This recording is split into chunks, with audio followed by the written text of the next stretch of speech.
Marcel and I have been making movies for a very long time. We made a series of horror movies when we were in junior high, and have always worked on projects together. So a few years ago, we decided that we wanted to make a feature. We were a little bit frustrated getting things going, and we decided we'd find a script that was sort of contained and that was maybe different enough so that we could excite people to come aboard and help us. And we didn't really know at what budget level or what we were going to do. And really, just luckily, because Gotti was friends with Trent, the writer, who had a million scripts, you know, sitting around his house, and we just went over there one day and started like looking at them. And there was one that he didn't want to show us. He was like, "Oh, you never make this one. It's unmakeable. You know, I wrote it like 10 years ago." And we were like, "Well, we want to see that one."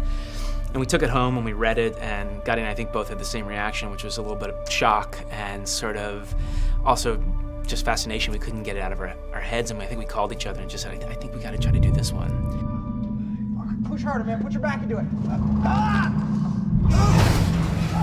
Deadgirl's about two best friends in high school, Rickie and JT, and it begins as they cut school. They are ne'er-do-wells. They decide to go to an abandoned hospital to drink beers and vandalize and smoke and do what teenage boys do. And they find their way down to a basement door, and they break through the door because they're teenage boys and they like to break things and see what's on the other side. And what they end up finding is a woman chained to a bed, naked, covered in plastic. We could keep her.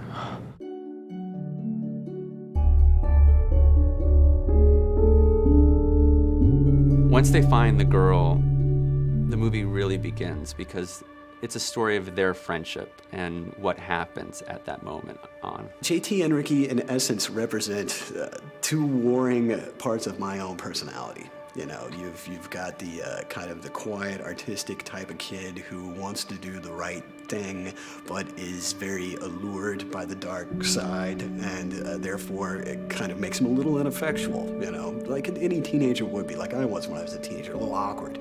JT obviously represents what I wanted to be, you know, so Rickie would be more the reality of what I am, and JT would be what, after you get beat up in the parking lot, and then you're sitting there mopping up your blood, you go, man, I wish I would have said this, and then I wish I would have done that, and then I could have kicked him. And so JT is the part of my personality that actually would do that stuff, and Rickie is the one that thinks about it later. I didn't see a horror element in the whole script. Like, I thought it was just kind of this relationship between these two friends, and that's what I really liked about it. I think that, you know, it was really just about these two kids who were kind of headed in different directions, but don't have a lot of people in their lives, so they kind of cling on to one another. And then something, you know, something comes in between them, and instead of kind of working together to work it out, one kid goes one direction, the other kid goes the other direction. It's a fable. It's an allegory for relationships and youth and even the way that we are raised to treat people and raised to treat women. I hope she's hot. Oh, I think anybody likes to feel the extreme of an emotion. You ride a roller coaster because you want to feel that rush. You want to see stand-up because you like to laugh till you cry. Like, you want to see a sad movie because sometimes you just need to bawl your eyes out for no reason. I think sometimes you want to see a scary movie because you want that rush. You want to feel anxious, like not everything's level in the world and not everything's perfect. And you know, actors are fortunate enough to be able to be in movies to write out their own emotions, but I think viewers, that's why everybody loves movies, because you get to watch it and feel the same thing. It's just so shocking, the whole script, that from day one, I just had no idea how it was going to transpire. Like, how could they make something so shocking translate onto film? And that, to me, just the whole, like, not knowing what was going to come out of this was just, like, the most intriguing thing for me. Sure, what happens in the movies probably strays a little bit from reality, but at its core, it was just the kind of town Trent lived in and the kind of friends that he had. He also, you know, has directed movies, he's worked on a million movies, he's had like 10 movies of his own made, so he was a tough guy to give us his script, which he loved, which is one of his favorites, to sort of change it and mold it and do something else with it. So, but because he was a filmmaker himself, you couldn't really get away with anything, and he was there pretty much, you know, from the beginning and yelling at us and, you know, happy and disappointed at the same time with our choices. Exquisite Corpse. You ever play that game and somebody draws the head and then you fold it over and somebody draws the arms and you fold it over and at the end you end up with a drawing that you would have never done by yourself because it's been interpreted by so many different people. And that's what movies are. Until I write and direct and then they're what I want them to be.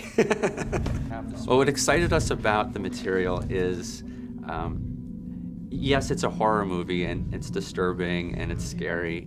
It also is a coming-of-age story, and it touches upon very typical teen experiences and emotions and fears. You know, not just fear of getting killed like a horror movie, but fear of intimacy or fear of losing your best friend, or fear of being alone, or fear of not getting what you want out of life. And I think a lot of this movie is about coming to terms with who you are and what you might end up being when you grow up.